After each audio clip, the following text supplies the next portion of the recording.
Warren Buffett, Charlie Munger, अगर इन महारथियों का नाम सुना है और वैल्यू इन्वेस्टिंग में थोड़ा बहुत भी इंटरेस्ट है तो आपने एक शब्द जरूर सुना होगा, इंट्रिंसिक वैल्यू। ये ढूंढते कैसे हैं, ये होती क्या है, आज पता करने वाले हैं। आ जाओ।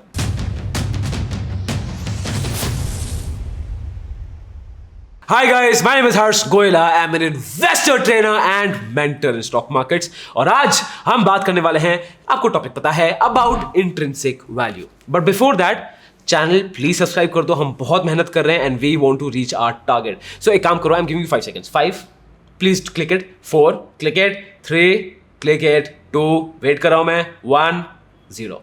Well, thank you so much for subscribing to our channel. Okay, अब काम की बात शुरू करते हैं। काम की बात यह है, इस वीडियो में 2 टॉपिक्स क्लियर होंगे। सबसे पहला topic, what is an intrinsic value, होता क्या है। Second topic, how to calculate an intrinsic value. सब आज के आज क्लियर होगा। तो सबसे पहले बात करते हैं, what is an intrinsic value. Basically intrinsic value किसी भी चीज की एक फेयर प्राइस होती है। हर चीज की इंट्रिंसिक वैल्यू होती है, जो भी आप खरीदते हो उसकी इंट्रिंसिक वैल्यू है दोस्त, ठीक है। अब I give you an example. पहले मैं ये फोन यूज करता था, Redmi Note 5 Pro, और मैं बड़ा खुश था। क्यों? मेरे हिसाब से उस समय, और मैं ये 2 साल की पहले की बात कर रहा हूँ, 1-1.5 साल पहले की बात कर रहा हूँ, कि अगर आपका फोन 15,000 के ऊपर है तो आप कंप्लीटली बेवकूफ हो, क्योंकि इससे ज्यादा फोन की आपको जरूरत ही नहीं है। क्यों? मेरे फोन की इंट्रिंसिक वैल्यू क्या थी? 20,000। तो मेरे हिसाब से एक फोन की वैल्यू सिर्फ 20,000 थी, तो उसके नीचे का फोन ही वर्थ इट था। जिससे आपको बहुत लोग ऐसे दिखेंगे जो बोलेंगे अरे इतना महंगा फोन खरीद लिया तो बड़ा बेवकूफ इंसान है, क्योंकि उनकी फोन की इंट्रिंसिक वैल्यू कम है। मेरे फोन का यूज ही कम था, तो मुझे लगता था मुझे करना क्या है, 1-2 फोटो खींच लूंगा, बस कॉलिंग व्हाट्सएप और ईमेल चलना चाहिए ढंग से, बाकी तो ठीक है। ठीक है, तो मेरे लिए क्या था, कोई भी 15-20 का फोन चलेगा। तो मेरे हिसाब से 15,000 का फोन बेस्ट था, इसलिए मैंने क्या दिया, Redmi Note 5 Pro, डन। अब बट विद टाइम मेरी इंट्रिंसिक वैल्यू चेंज हो गई। कैसे? अब हम इंस्टाग्राम पे आ गए, रील्स बनाने लग गए, रील्स अच्छे खेलने लग गए। अब क्या Redmi Note 5 Pro से काम हो रहा था? नहीं। तो मुझे क्या लेना पड़ा? I had to buy an iPhone। Yes, ये मुझे 65,000 का फोन लेना पड़ा, और अब मुझे फोन बड़ा वर्थ इट लगता है। अब मैं सोचता हूँ तो बड़ा कमाल का फोन है यार, 65,000 का फोन तो होना चाहिए। क्यों? मेरी इंट्रिंसिक वैल्यू बढ़ गई है। आप देख रहे हो, इंट्रिंसिक वैल्यू एक फेयर प्राइस होती है एक आदमी की, according to his needs. It is subjective. पहले जब मैं रील्स नहीं बना रहा था, मेरे लिए Redmi Note 5 Pro बेस्ट था, बट अब जब मैं कंटेंट बना रहा हूं, आईफोन होना इज अ मस्ट। तो सेम सिचुएशन, जब भी आप कोई चीज खरीदते हो, क्यों खरीदते हो? अगर आपने ये 2,000 की जैकेट खरीदी तो क्यों खरीदी? वाई? आपके दिमाग में इसकी वैल्यू आपके लिए 4,000 रुपए, और आपको 2,000 सस्ती है, खरीद लो। आप कभी भी उल्टा नहीं करोगे, आप कभी भी कोई महंगी चीज नहीं लोगे अपने लिए। आप तभी आपको वर्थ इट वो चीज कब लगेगी, जब आपकी इंट्रिंसिक वैल्यू हायर हो।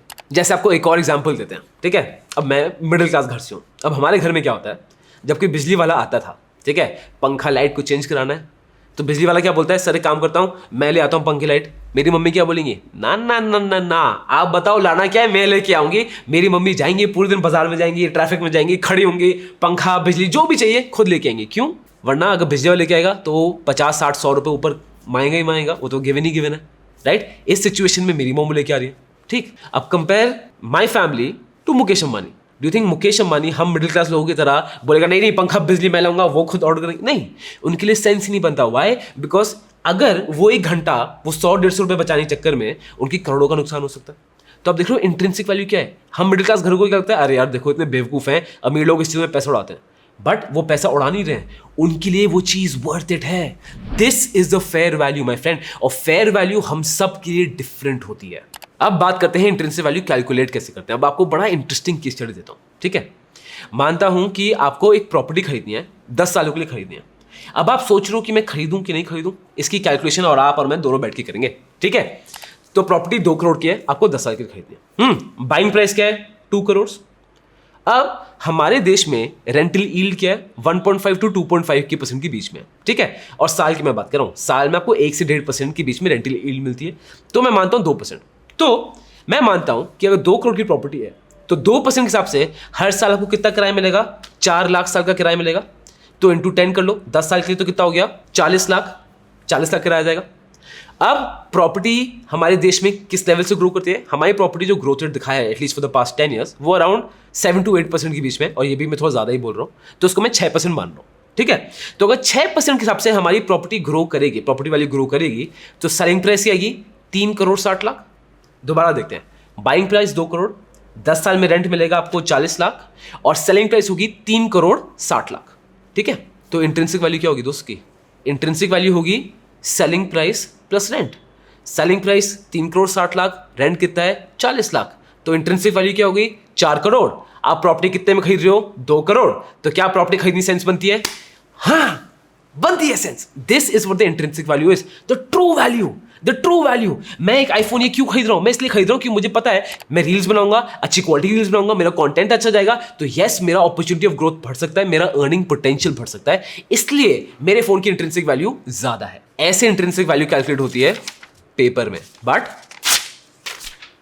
स्टॉक मार्केट्स में पेपर की घंटा कोई जगह नहीं है। स्टॉक मार्केट अगर पेपर में जीता जाता ना दोस्त, तो हर आदमी बिलियनर होता। अब मैं आपको रियलिटी बताता हूं, यहां चैलेंज क्या है। चैलेंज दोस्त ये है, ये तो चलो पेपर में हो गई, और पेपर में आप अज्यूम क्या कर रहे हो कि सब नॉर्मल चलता रहेगा, बट व्हाट इफ, वही प्रॉपर्टी का एग्जांपल ले रहा हूं मैं, इकोनॉमी और नीचे चल जाए, क्या पता आपकी प्रॉपर्टी रेंट पे ना चढ़े, फिर क्या? व्हाट इफ अर्थक्वेक आ जाए, पूरा भूकंप आ जाए और आपकी प्रॉपर्टी की वैल्यू खत्म हो जाए, अप्रिसिएशन छोड़ो वैल्यू खत्म हो गई, फिर क्या? व्हाट इफ डिमोनेटाइजेशन जैसी कोई और स्कीम आ जाए और प्रॉपर्टी की वैल्यू बिल्कुल ही धज्जियां उड़ गई, फिर क्या? इसलिए जो आपकी रियल टाइम में एनालिसिस होती है ना इंट्रिंसिक वैल्यू की, उसमें 2 हिस्से होते हैं। सबसे पहला क्वालिटेटिव। क्वालिटेटिव चीजें वो हैं जिनको आप पेपर में नहीं डाल सकते, ठीक है? Brand loyalty, top level management, government policies, competitive advantage, qualitative analysis. Second intrinsic value का पार्ट क्या आता है? वो आता है क्वांटिटेटिव एनालिसिस। क्वांटिटेटिव एनालिसिस क्या होता है? Balance sheet, cash flow, profit and loss, ROC, ROE, PEG, be.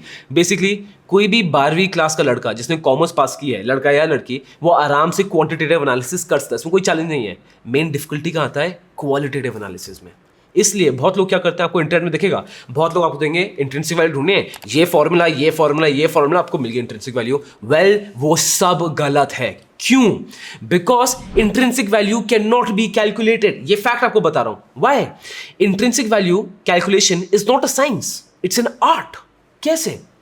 जो क्वांटिटेटिव एनालिसिस है, जो नंबर्स का गेम है, बैलेंस शीट, प्रॉफिट लॉस, उसका आप नंबर निकाल दोगे एक्स, मानता हूं एक्स, बट जो क्वालिटेटिव एनालिसिस है उसका नंबर कैसे निकालोगे? तो जो फिक्स्ड है वो तो आ गया, बट क्वालिटेटिव ये सब्जेक्टिव है, तो that is why it is finding N intrinsic value is not a science, it is an art. आपको एग्जांपल देता हूं क्वालिटेटिव एनालिसिस में प्रॉब्लम क्या आती है। अब मैं एग्जांपल देता हूं मुकेश अंबानी का, ठीक है? कुछ लोग हैं हमारे देश में जो बोलते हैं Mukesh Ambani sir best CEO है। क्यों भाई? जियो निकाल दिया, विजन देखो यार, ये देखो कौन में दम है। उनके लिए मुकेश अंबानी सर की इंट्रिंसिक वैल्यू क्योंकि बहुत ज्यादा, उनकी qualitative analysis of Mukesh Ambani sir की इंट्रिंसिक वैल्यू क्या होगी? बहुत ज्यादा। बट इसी देश में बहुत लोग हैं who are not a fan of Mukesh Ambani. They say Mukesh Ambani is not a true businessman, Azim Premji was a true businessman, Ratan Tata was a true businessman, Mukesh Ambani not a businessman, and after Mukesh Ambani Reliance रहेगी नहीं यार, ये थर्ड जन और अंबानी नहीं संभाल पाएंगे।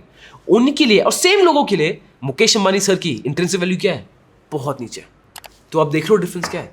This is why intrinsic value is subjective, this is why it gets challenging. तो इफ यू आर समवन जो बोल रहा है हर्ष शेयर प्राइस 2000 की है मेरी, अब मुझे बताओ इंट्रिंसिक वैल्यू क्या, और आप बोल रहे हो कि हर्ष मुझे कैलकुलेट करनी है कि या तो मेरी 2000 की शेयर प्राइस की इंट्रिंसिक वैल्यू है 3405 या फिर 1260, एकदम एग्जैक्ट फिगर्स। तो दोस्त ऑनली स्पीकिंग स्टॉक मार्केट्स छोड़ दो, बिकॉज ऐसा हो ही नहीं सकता। You can not find that true intrinsic value no matter whatever any person tells you, no matter कोई भी आपको शायद इंटरनेट में मैजिकल फॉर्मूला मिल गया हो, ऐसा है ही नहीं। और ये मैं आपको अपने 12 साल के एक्सपीरियंस से बता रहा हूँ, मैं हर जगह पापड़ बेल चुका हूँ, मुझे पता है ऐसा कुछ नहीं है। To quote Warren Buffett, it is better to be approximately right than to be precisely wrong. To quote Warren Buffett, it is better to be approximately right to be precisely wrong. और intrinsic value में objective यही है, to get approximately right. मैं भी कोशिश नहीं कर रहा हूं कि मैं एग्जैक्ट फिगर पता कर लूं, क्योंकि वो पॉसिबल नहीं है। नाउ यू माइट से हर्ष चलो ठीक है, बट बेस्ट तरीका तो बता दो, which is the best way to find intrinsic value? Well again ladies and gentleman, there is no best way to find the intrinsic value. And again आपको लग रहा होगा हर्ष ये क्या है, बट जो मैं आपको बता रहा हूं अगर आप ये समझ गए तो you have understood stock markets, और ये बहुत जरूरी है आपके लिए समझना, ठीक है?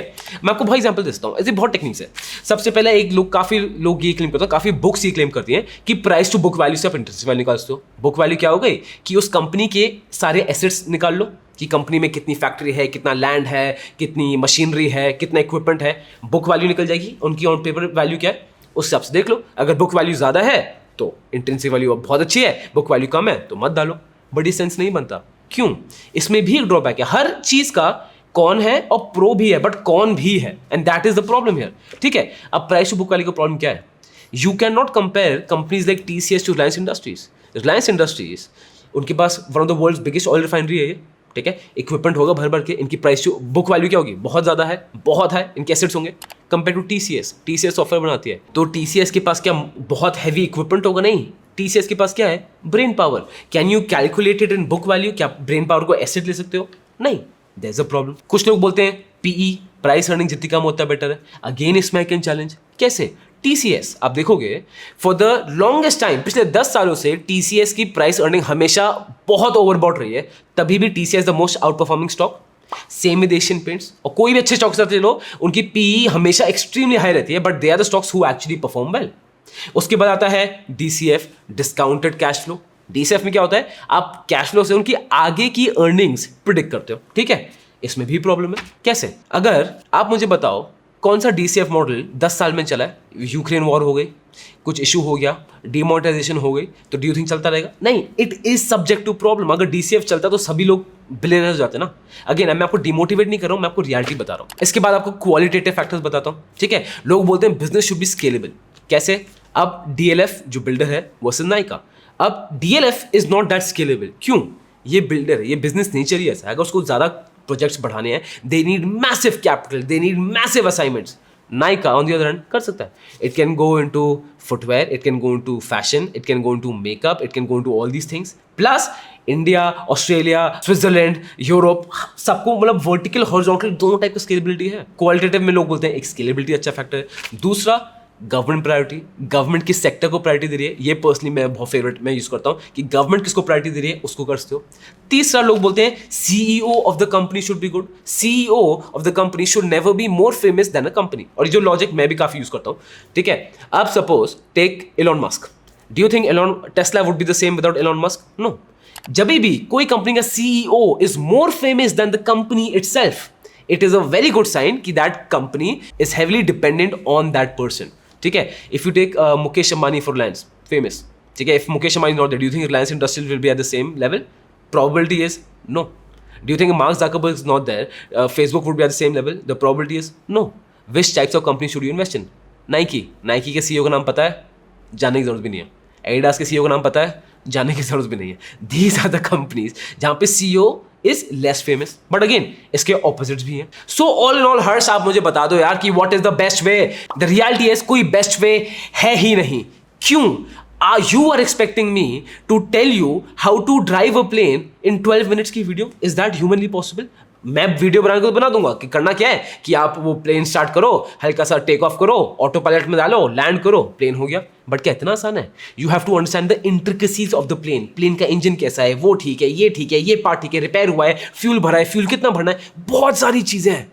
And if you are someone who's actually seriously harsh, I want to learn how to find the intrinsic value. I want to learn value investing because it will take time. आप उसको 12 मिनट की video में नहीं समझने वाले, मुझे आपसे साल भर लगना पड़ेगा। And if you want कि 1 साल तक हर्ष, I want to be in your mentorship, मुझे बताओ, honestly बताओ कैसे इंटरेस्टिंग वैल्यू ढूंढनी है। पूरा एक स्ट्रक्चर है of my stock market course, link नीचे है, इंटरेस्टेड हो ज्वाइन कर लेना। It's a life changing programme.